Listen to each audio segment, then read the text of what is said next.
Hi hello வணக்கம். இது உங்கள் சிவி ஜோன். எல்லாரும் எப்படி இருக்கீங்க? இப்போ பார்த்தீங்கன்னா ப்ரொமோட் 2 வந்திருக்கு. இந்த ப்ரொமோட்டில் பார்த்தீங்கன்னா ஒரு ஆண்மகனுக்காக 2 பெண்கள் சண்டை போட்டுக்கிற மாதிரி ஒரு விஷயத்தை வந்துட்டு அங்கே பண்ணுற மாதிரி தெரியுது. அதை யார் தெளிவுபடுத்துகிறாங்கன்னா நம்மளுடைய ஆர்ஜி ஆனந்தி.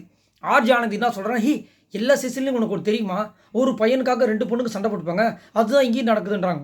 என்ன அந்த அளவுக்கு இங்கே மன்மத இவர் யார் இருக்கா அப்படி பார்த்தா விஜய் விஷாலை தான் அவங்க வந்து குறிக்கிறாங்க. சரி, எல்லா சீசன்லேயும் ஒரு பொண்ணு பையனுக்காக 2 பொண்ணுங்க அடித்த மாதிரி எந்த சீசனில் நடந்திருக்கு? எல்லா சீசன்லையும் நடக்குது, எல்லா சீசன்லையும் நடக்குன்றாங்களே. போன சீசனில் அந்த மாதிரி நடந்துச்சா? அதுக்கு முந்தின சீசன் நடந்துச்சா? முதல் லவ் எங்கேயா வந்துச்சு? என்னையா பேச்சு பேசியிருக்கு? ஓ, கவின் சீசனில் சொல்கிறீங்களா? அதுதான் அங்கேயே புட்டுக்குச்சே. சே, இங்கே என்ன நடக்குதுன்னா பவித்ரா கிட்ட வந்து தர்ஷிகா வண்டி கும்பிட்றாங்க. அதை வந்துட்டு ப்ரொமோட்டில் அவங்க பேசுறதெல்லாம் கேட்கும்போது அவங்க சொல்கிறாங்க, அவன் பட்டு பட்டு பேசுறதான், அவன் பேசுறதெல்லாம் கரெக்டா? அவன் வந்து பர்சனலாக என்கிட்ட பேசுகிறான்னா என்கிட்ட வந்து பர்சனலாக சொல்லுவோம், அங்கேருந்து கத்துனா என் காதில் வந்து கேட்குமா? என்ன நினச்சிருக்கா அப்படின்னா பவித்ரா வந்து என்ன சொல்கிறாங்க, அவன் பாயிண்ட் ஆஃப் வியூவில் நின்று பேசுகிறானா, அவன் பேசிட்டு இருக்கும்போது நீ பாட்டுக்கு மதிக்காமல் போயிட்டுனா அவன் டென்ஷன் ஆகிறான். டென்ஷன் ஆகிறானா? இது என்ன அது அப்படின்னு சொல்லிட்டு ஷாக் ஆகிற மாதிரி ஒரு விஷயம் நடக்குது. அதுக்கப்புறம் வந்துட்டு இது என்னுடைய காதல் ஃப்ரெண்ட்ஷிப் இதை வந்து இந்த கேம் எந்த விதத்துலையும் தடுக்காது, இது பண்ணாது அது பண்ணாதுன்றாங்க. இன்னொரு பக்கம் வந்துட்டு அன்ஷிதா கிட்ட வந்துட்டு இவங்க சௌந்தர்யா பேசுகிற விஷயங்கள் காமிக்கிறாங்க. அப்போ சௌந்தர்யா வந்து அன்ஷிதா கிட்ட இந்த விஷயங்களை பற்றி சொல்கிற மாதிரியும், இங்கே வந்து தர்ஷிகா வந்துட்டு அவங்களோட மன குமுறல்கள் இங்கே வந்து கொட்டுறத மாதிரியும் இங்கே வந்து காமிச்சிருக்காங்க.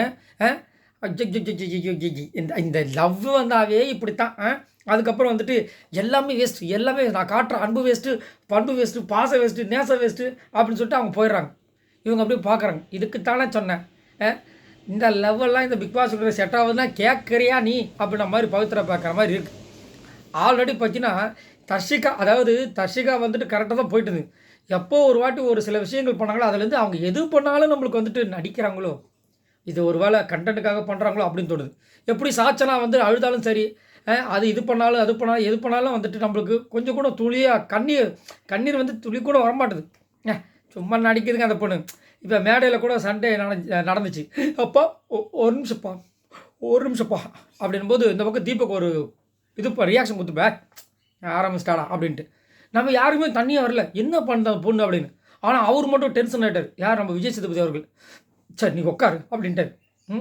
அதே மாதிரி ஜாக்லினுக்கும் நிறைய பேர் சொல்கிற ஒரே ஒரு விஷயம், ஜாக்லின் அழுதா கூட எங்களுக்கு ஒன்றும் சரியாக படுற மாதிரி இல்லைங்க, அவங்க வேணும்ட்டு வாழ்கிற மாதிரி இருக்குது. ஏன்னா அந்த மாதிரி நம்பகத்தன்மை இல்லாமல் ஆகிப்போச்சு. இப்போ அதே மாதிரி தர்ஷிகா எது பேசினாலும் சரி, இது ஒருவேளை கண்டனுக்காக பேசுகிறாங்களோ அப்படின்ற மாதிரி இருக்குது. ஏன்னா அவங்க பண்ணுற காதலே ஒரு டுபாக்கூர் காதல். காலையில் இல்லைன்றாங்க, மதியானம் கொஞ்சோண்டு இருக்குது, நைட்டு அப்படி ஓவராக வந்து ஊட்டிக்கிற அளவுக்கு வந்து காதல் பண்ணுறாங்க. என்ன காதல் இது? கன்றாவியான காதலாக இருக்குது அப்போ நம்ம நிறைய பேர் வந்து கருத்து தெரிவிக்கிறாங்க. சரி, நீங்கள் உங்களோட கமெண்ட்ஸ் சொல்லுங்கள். இந்த ஆனந்தி ஆனால் நடுவில் ஒரு ட்விஸ்ட்டு போட்டாங்க பார்த்தீங்களா? எல்லா சீசன்லேயும் ஒரு பையனுக்கு 2 பையன் அடிச்சுப்பான், ஒரு பையனுக்கு 2 பொண்ணு அடிச்சுப்பாங்கன்னு சொல்லுவாங்களே, அதான் நடந்திருக்கு அப்படின்றாங்களே.